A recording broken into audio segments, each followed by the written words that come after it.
O uso consciente de smartphones por idosos pode ser uma ferramenta valiosa para melhorar a qualidade de vida e manter a conexão com familiares e amigos. No entanto, é importante estar ciente dos riscos potenciais, como a dependência excessiva e a exposição a informações falsas ou prejudiciais. Para um uso saudável, é recomendável estabelecer limites de tempo, priorizar aplicativos úteis e seguros e buscar orientação de familiares ou profissionais, se necessário. Com o uso consciente e responsável, os idosos podem aproveitar os benefícios do smartphone e melhorar a vida diária. Está começando mais um Entre Assuntos.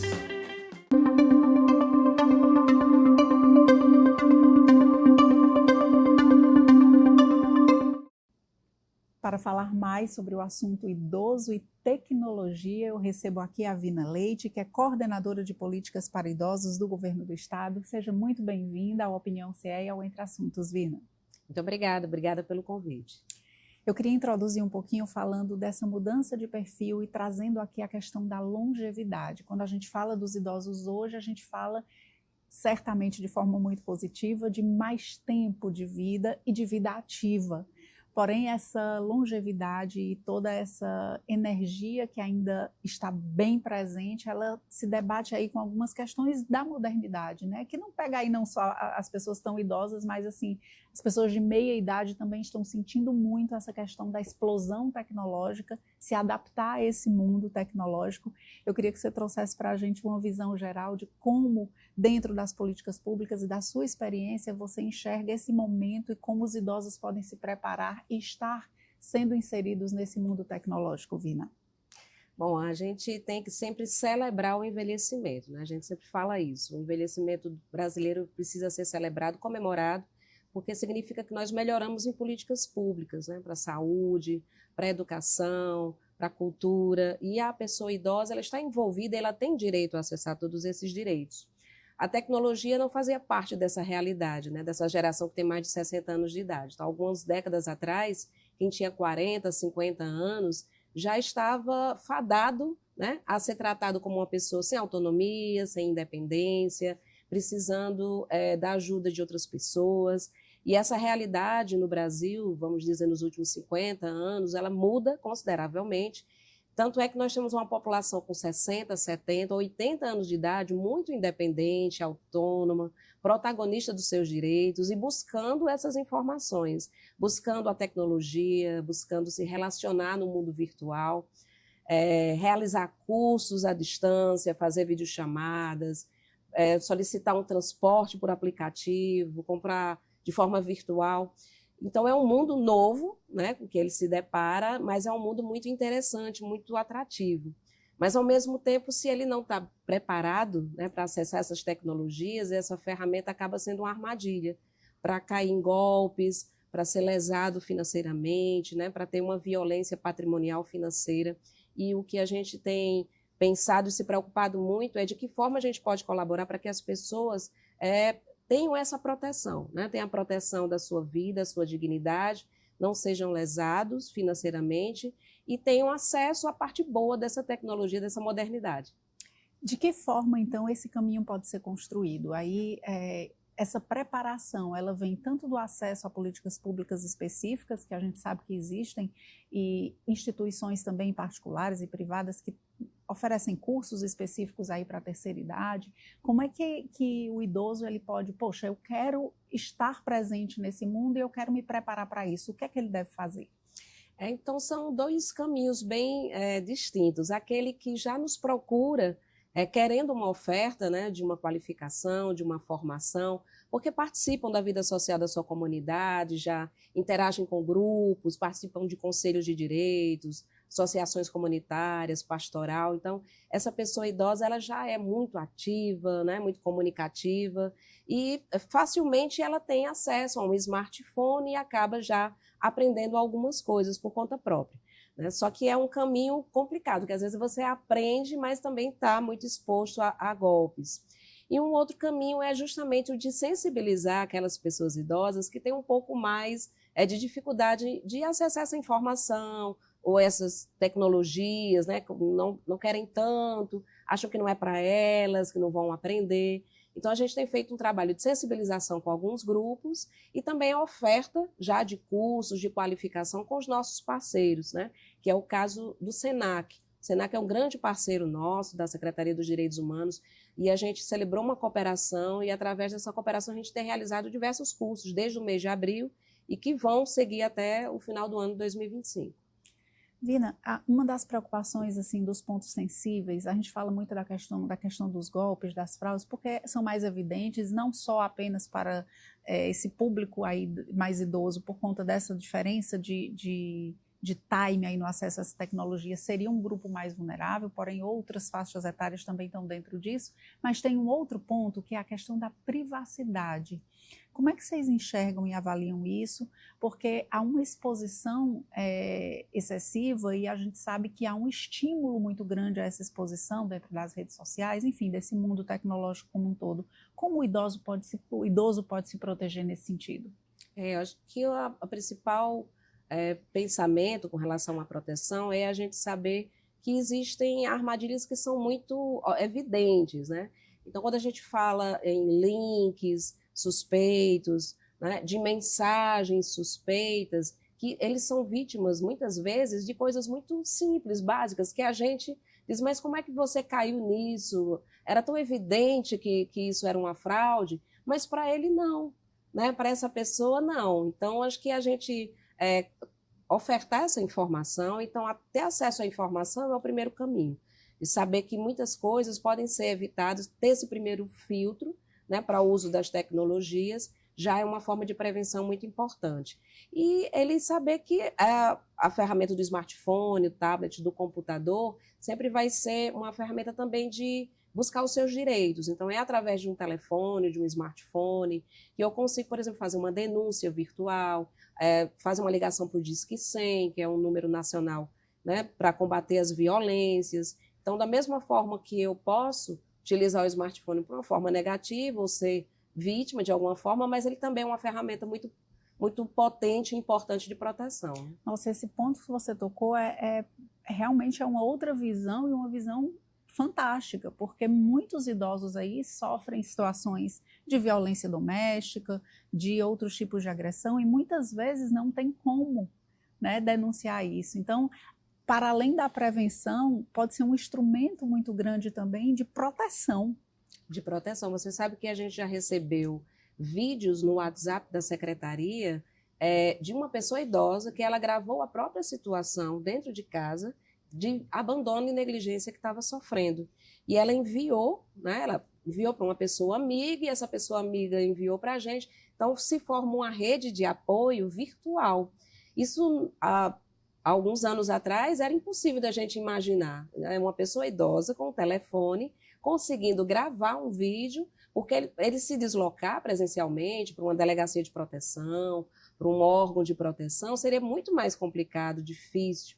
Então, um vídeo, né, faz com que chegue a informação para os órgãos de combate às violências e a gente conseguiu acessar essa pessoa, essa família e procurar defender os seus direitos dessa forma. Então, a ferramenta também é muito importante na defesa dos direitos. Vocês trabalham com esse tipo de informação, de formação, de educação digital nesse sentido? Para a comunidade idosa, para familiares, porque existem aí várias possibilidades, né? Existe aquele idoso, hoje é um perfil muito comum, a família não mora junto com o idoso, mas tem ali um cuidador pertinho dele. Ou um outro perfil que a própria família mora, mas negligencia, que foi o caso que aconteceu. Então, como é que vocês conseguem costurar essa teia na instância aí das políticas públicas para que essa informação chegue a essas pessoas? Nós temos um trabalho na Secretaria dos Direitos Humanos que é um eixo de educação e formação para os direitos da pessoa idosa. E a gente acessa tanto os grupos, né, das comunidades, as entidades, os conselhos de direitos nos municípios, CRAs, CREAs, diversos equipamentos da rede de proteção, com os nossos parceiros também, Ministério Público, Defensoria, o próprio Conselho de Direitos da Pessoa Idosa. E nós também fazemos um trabalho de formação, né, tanto presencial, de forma presencial, como é o caso dos cursos do SENAC, né? São cursos que estão acontecendo desde abril, como eu falei, e as pessoas têm acesso àquela informação como cursos também virtuais, né? Para quem já tem essa prática, vamos dizer assim, do uso do smartphone, os cursos são oferecidos de forma virtual. Também através de parceiros nossos, que são as entidades que, através do Fundo da Pessoa Idosa, conseguem recursos, né, conseguem financiamento para a produção de alguns projetos. O projeto de educação digital, por exemplo, é um deles, né? Várias pessoas conseguem acessar esses cursos através das inscrições nos CRAs, nos CREs. A gente até faz o convite. Nesse momento, a gente está em período de inscrição, né, para alguns dos cursos da área da educação digital. Então, quem tiver interesse, procure o CRAS mais próximo de seu cadastro. Lá eles vão poder dar essa informação de como realizar esses cursos à distância. Então, quem tem já o seu smartphone, já usa de alguma maneira, um tablet, pode também fazer uma formação. É interessante a gente avaliar também, você trouxe esse ponto aí do contraponto, a gente sempre olha para o lado ruim e não olha para o lado bom, né? A gente tem esse defeito horrível. Então, assim, me veio aqui outras possibilidades. A gente sabe também que a telemedicina é uma realidade, o acesso às medicações nos postos de saúde ele pode ser manuseado ali minimamente através de cadastros, enfim. Esse mundo que se abre traz para vocês uma facilidade de gestão maior, apesar das dificuldades e dos riscos?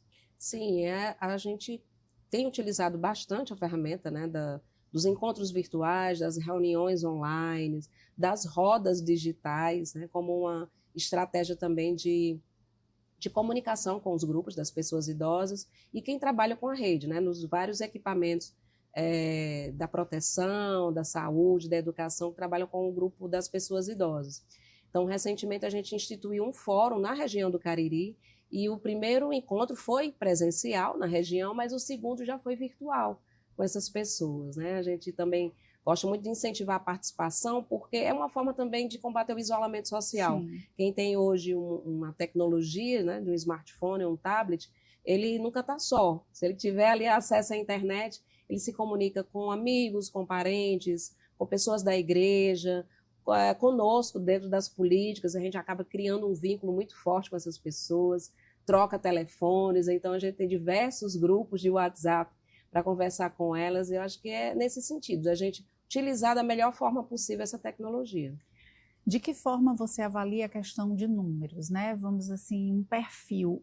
Hoje, a gente pode dizer que nós temos uma geração de terceira idade conectada, esse número, esse perfil de acesso à tecnologia e de estar inserido dentro de todas essas vertentes é realidade, é crescente, é preocupante? Como é que você faz essa avaliação de diagnóstico? A preocupação se dá justamente por conta da fragilidade e vulnerabilidade de algumas pessoas com relação a golpes, né?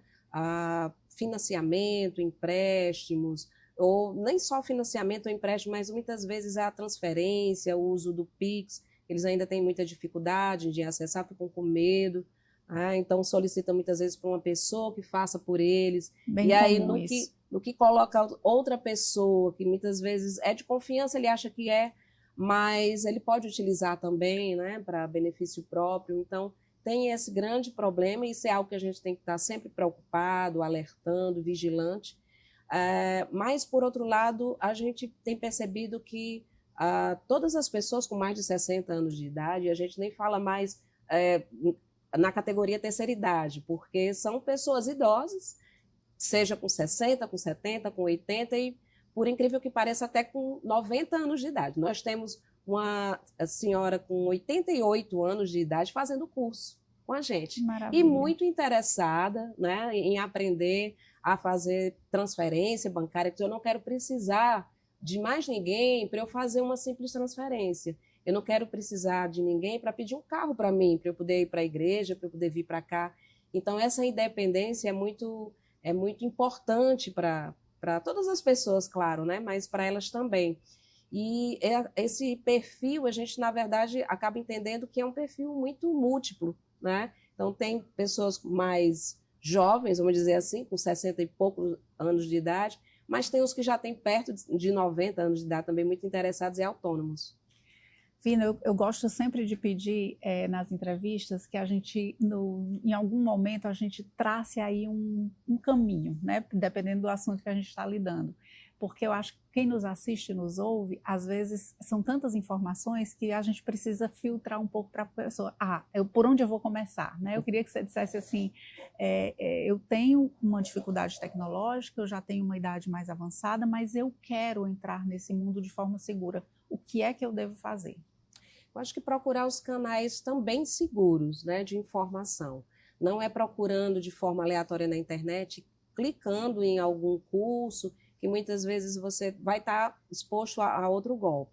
Então, quem tem interesse, por exemplo, em fazer uma formação como essa, com os nossos parceiros, através da Secretaria dos Direitos Humanos, pode nos procurar, se preferir presencialmente aqui em Fortaleza, a gente está ali na Rua da Assunção, 1100, ou através das nossas redes sociais também, né? O @Direitos Humanos CE, um canal que a gente está sempre se comunicando, né? Toda a secretaria, nós temos várias equipes, né, com vários profissionais para fazer uma escuta, fazer um acolhimento, seja a sua demanda por uma formação, ou seja, para fazer uma denúncia também contra uma violência que está sofrendo, uma violação de direitos, seja uma dúvida que quer tirar, um acesso a uma política. Então, a gente está ali à disposição para prestar essa informação.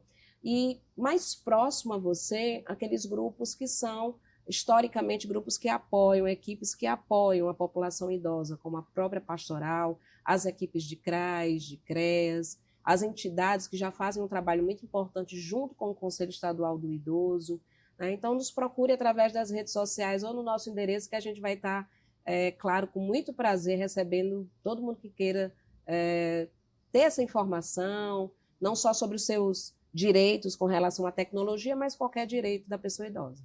Depois que há uma situação específica que vocês recebem, por exemplo, uma denúncia ou uma solicitação, vocês vão acabar sendo um canal mais próximo, né? Porque vocês estabelecem esse vínculo, seja diretamente ou seja através das instituições parceiras, enfim, chega até vocês a informação. Quando isso acontece, seja ela positiva ou negativa, como é a atuação de vocês depois desse passo? Seja para resolver um problema ou para encaminhar uma outra situação qualquer?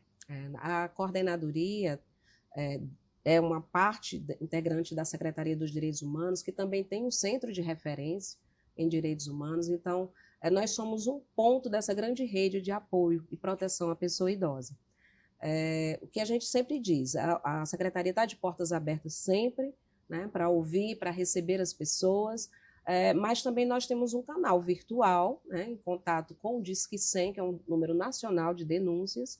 Essas denúncias elas vão chegar até a coordenadoria também, vão chegar até o Centro de Referência de Direitos Humanos, e nós vamos nos conectar, né, nos articular com essa rede de proteção, os outros pontos dessa rede, delegacia especializada, Ministério Público, com o próprio Conselho de Direitos, enfim, é um número gigante assim, de equipamentos, mas todos na perspectiva da proteção. Então, se eu não consigo acessar de forma presencial, se é distante, acesse o Disque 100, que ele é um número muito importante. Inclusive, a gente agora, no mês de junho, vai estar iniciando a campanha Junho Violeta 2025, que é um mês de combate, né, de conscientização contra a violência recebida, né, sofrida pela pessoa idosa.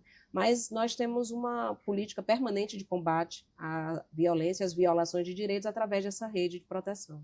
Eu queria justamente agora, nesse momento, ultrapassar aí essa barreira. A gente começou falando sobre tecnologia, mas o trabalho de vocês é amplo, vocês têm muitas ações importantes e necessárias. Eu queria que você trouxesse aqui alguma ação que vocês desejam divulgar ou que vocês estão atuando, para além dessa que você acabou de falar, para que a gente possa também tornar essa entrevista uma forma de informar, né? Encurtar esse caminho aí tão longo para tantas pessoas. Sim, nós temos um trabalho de promoção da política, né, como eu falei, na coordenadoria, então de divulgação dos direitos, de conscientização sobre o direito da pessoa idosa, que muitas vezes ela não sabe, né, que tem algum direito, que tem um direito específico. Vou dar um exemplo aqui, a pessoa idosa ela tem o direito a ter um processo na justiça avaliado de forma mais célere, então ela tem uma prioridade para ter um processo analisado, né, diferente de uma pessoa que não tem 60 anos de idade. Se eu tenho essa informação, se eu sei disso, então eu vou atrás, né, do meu direito. Então, isso é uma coisa que a gente conversa sempre de várias formas, de várias metodologias com o nosso público. E, de um outro lado, também, o combate à violência, né? Que, infelizmente, ainda é um mal muito grande na nossa sociedade. Nós temos números enormes de violência, de violação de direitos, que vão desde a violência financeira, patrimonial, mas o abandono, a negligência, a violência física, muitas vezes cometida também pela família, infelizmente, né, pelos próprios familiares, quem está muito próximo. E a coordenadoria tem esse trabalho de estar muito próximo a essas famílias, porque as pessoas muitas vezes não conseguem, a pessoa idosa não consegue pedir ajuda. É difícil. Você imagina um pai, uma mãe, um avô, uma avó denunciar o seu agressor, um filho ou um neto. Então, muitas vezes essa denúncia ela não sai daquele próprio núcleo familiar, mas sai da vizinhança, sai de quem é conhecido. Então, a gente, quando trabalha com o direito da pessoa idosa, a gente trabalha a sociedade em geral. Não só falando com quem tem mais de 60, mas falando com toda a família, com toda a sociedade, que é responsabilidade de todos nós, esse cuidado, essa proteção à pessoa idosa. Então, a gente tem uma campanha permanente de combate à violência, né, um trabalho permanente, mas uma campanha específica no mês de junho, que é o Junho Violeta. Nós vamos estar no estado do Ceará inteiro, percorrendo várias cidades, o Cariri, região da Serra, o Centro-Sul, enfim, vários municípios, justamente conversando com as pessoas e trabalhando essa temática. Essa questão do interior, Vina, como é que você traz aqui de informação no interior esse trabalho, essa grande rede? Ela tem se conectado também, ela tem estado presente, vocês têm conseguido avanços, tanto positivamente de denúncias, como de resolução de problemas, como de formação, educação, está migrando ou ainda realmente a gente tem aquela coisa muito centrada na capital? Temos uma realidade realmente de uma rede mais fortalecida na região aqui, metropolitana de Fortaleza. Tanto é que a única delegacia especializada de proteção à pessoa idosa é aqui na capital. Mas isso não quer dizer que nós não tenhamos os pontos de proteção, toda uma rede também construída no interior. Nós temos. Nós temos as parcerias com as próprias delegacias, não são especializadas, mas as delegacias, os núcleos do Ministério Público e os conselhos municipais, e exercem um papel muito importante no combate à violência também. Nós temos uma cobertura quase que de 100% de conselhos municipais da pessoa idosa no estado do Ceará.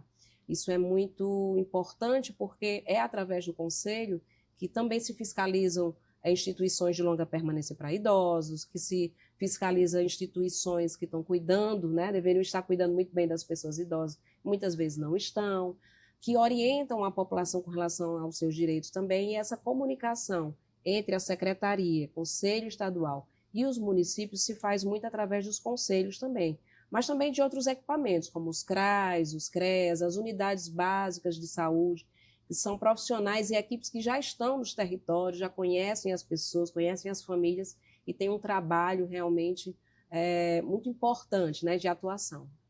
Para a gente finalizar, eu queria que você trouxesse uma fala sobre o que, se a gente está falando de protagonismo, de autonomia e de longevidade, vamos falar diretamente para a pessoa idosa agora.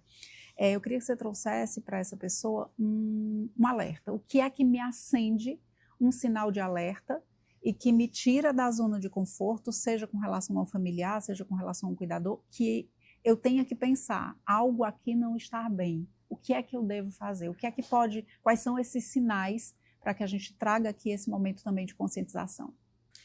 Para a pessoa idosa, a gente sempre pergunta e também pede para que ela fique, né, mais alerta a sinais como, por exemplo, o distanciamento da própria família, né, esse isolamento que muitas vezes é imposto à pessoa idosa, né, da pouca convivência familiar. Eu sei que muitas vezes as famílias têm uma dinâmica, uma rotina que não tem uma preocupação maior de incluir aquela pessoa, com 70, com 80, porque mamãe e papai já dá muito trabalho, é melhor ficar em casa. Será mesmo que é melhor ficar em casa? Vamos perguntar para ela se ela prefere ficar em casa. Ela vai dizer talvez que prefira, para não dar esse trabalho, né? A gente escuta muito isso. Mas eu acho que o primeiro passo é não ter o isolamento, né? Que começa com o núcleo familiar e se estende para um isolamento social, deixando de participar de atividades da sua igreja ou atividades com cursos que muitas vezes fazia. Então, está sempre procurando essa autonomia e essa ocupação que a gente sempre diz. A gente nunca deve perder, né? E aí eu falo para todas as idades agora. A gente se prepara para uma velhice, se prepara para o nosso envelhecimento todos os dias, procurando aprender coisas novas, fazer coisas novas e sempre buscando uma rede de apoio, com as amizades, com círculos que a gente já tinha e construindo círculos novos, né? Para que a gente não tenha o problema justamente do isolamento, que é aquele que realmente inicia, é o estupim muitas vezes para problemas de depressão, que levam a outras questões. Então, não se isolar, procurar sempre estar em contato, né, com essa rede toda. Se não com a família, buscar todas as opções disponíveis. As outras opções. Então, a gente percebe muitas vezes aquela pessoa idosa que está lá com 88 anos de idade, fazendo um curso com a gente, ela também, quando a gente chega no CRAS, ela participa de um grupo do CRAS. Quando você chega num território, ele está fazendo uma hidroginástica, está fazendo uma ginástica funcional na praça. Então, essa pessoa ela não para, né? Ela está sempre na igreja, fazendo uma oração, está sempre em busca de estar, né, realizando atividades, mas está nessa interação social que é importante para a nossa saúde também, né? Para finalizar, como é que você enxerga e projeta aí os próximos anos, as próximas décadas, dentro da sua experiência, como o Estado, como a sociedade de uma forma geral devem prever aí os próximos anos e como ter essa empatia e se preparar para eles, né? Como é que você projeta aí? É cada vez mais essa explosão tecnológica, é cada vez mais longevidade? O que é que falta também para que esse futuro seja com mais qualidade de vida? Não, eu enxergo de forma muito positiva, eu tenho muita esperança que seja uma pessoa idosa justamente que está conectada com a internet e com as próximas tecnologias que vão vir, né? Não quero estar parada, e eu acho que a minha geração e a das pessoas mais ou menos da minha idade também estão procurando isso, né? A gente não está parado, a gente está sempre realizando atividades, procurando nossa rede de amizade, nos fortalecermos enquanto sociedade, né? Buscando combater essas violências, aquilo que eram antes restrito só ao lar, à família para resolver. Hoje não, a gente já percebe que pode sim denunciar. Se eu estou vendo uma situação de violência, eu devo denunciar, com canais que muitas vezes antes eram mais difíceis, agora tem a facilidade das tecnologias. Então o mundo está se transformando para um mundo que todo mundo pode se apoiar, né? Eu acho que fica essa mensagem positiva. A gente quer que as pessoas no futuro tenham mais acesso ainda às políticas públicas e a gente está sempre na luta e buscando que isso se efetive de verdade. Me veio agora só um detalhe que eu acho importante a gente comentar, que a gente fala tanto em tecnologia como algo, nossa, a pessoa idosa não pode ter acesso, isso é demais. Só que a gente esquece também que a tecnologia traz uma facilidade, uma intuitividade de utilização que são fantásticas, né? Que facilitam, encurtam esse caminho também. Então, é ter um olhar responsável e, ao mesmo tempo, aproveitar aquilo que está disponível, não é isso, Vina? Não, e a gente nunca achar que a pessoa não vai ter condições de aprender, não, ela não vai conseguir. Coisas muito mais difíceis ela já aprendeu para trás. Exatamente, elas aprendem sim, né? Por incrível que pareça, que possa parecer para algumas pessoas, elas tanto aprendem como gostam, como são multiplicadores da informação. Então, quando elas acessam informações sobre tecnologia, ela sempre compartilha, né, com outras amigas, as amigas da igreja, as amigas do curso, as amigas do bairro, da vizinhança. Então, eu gosto de brincar dizendo assim, aquilo que antes era só uma conversa de calçada, agora virou uma conversa de calçada virtual, né, que é a calçada lá do outro lado do estado ou do país, com uma pessoa que está aqui, né, num bairro de Fortaleza. Então, a gente só ampliou essa rede de amizades. A gente não pode perder, tem que ampliar. Que maravilha. Vina, eu queria muito agradecer a sua presença, as informações que trouxe aqui para a gente. Seja muito bem-vinda sempre. Traga aqui as novidades, as campanhas, aquilo que a gente puder ajudar a divulgar e levar essa informação para mais pertinho aí da população. Muito obrigada. A gente é que agradece o canal aberto sempre, aqui o acolhimento de vocês. E estamos abertos também na Secretaria dos Direitos Humanos. Muito obrigada. Obrigada. A gente fica por aqui e até a próxima.